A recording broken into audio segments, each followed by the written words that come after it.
We're in the Grand Theater on West Wisconsin Avenue here in Milwaukee, a building that has been empty since 1995 and soon will be refurbished and added onto as the future home for the Milwaukee Symphony Orchestra.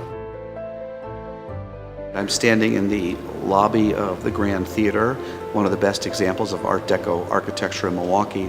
But the most interesting piece to me right now is this incredible Gantt chart of colored sticky notes our general contractor, C.D. Smith, has put together. I wish I could get my son to plan his homework assignments this way. We might actually get some things done. The theater was built in 1930 by the Warner Corporation, and the architects, the brothers Rapp and Rapp, so it's fondly referred to as a Rapp and Rapp theater.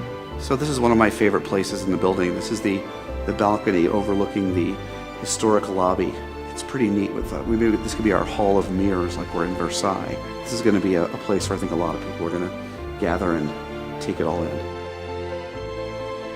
So it's possible there were minimalistic vaudeville shows on this stage.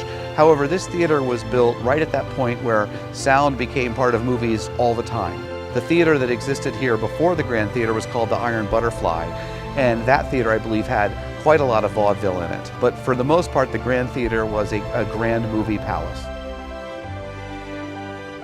So the room has fantastic acoustics. The orchestra played back in this space in 2001. The acoustics right now are a little bit weird because we've pulled all the seats out at this point during the project.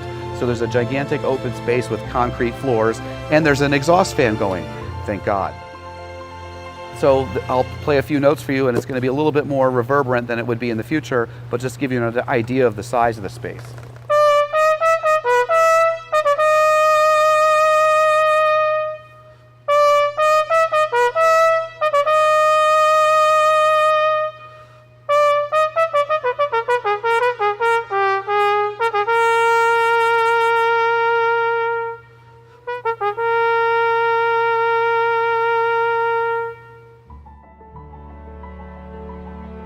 Now we're standing in the expensive seats. This is going to be our box seats up here on the other side of this temporary wall that was put in when the Marcus Corporation split the theater into upstairs and downstairs. If you take a look down here, you can see a tremendous amount of detail work on the walls and the ceiling. It's really amazing the amount of effort that went into making a room that was essentially dark all the time for movies look great.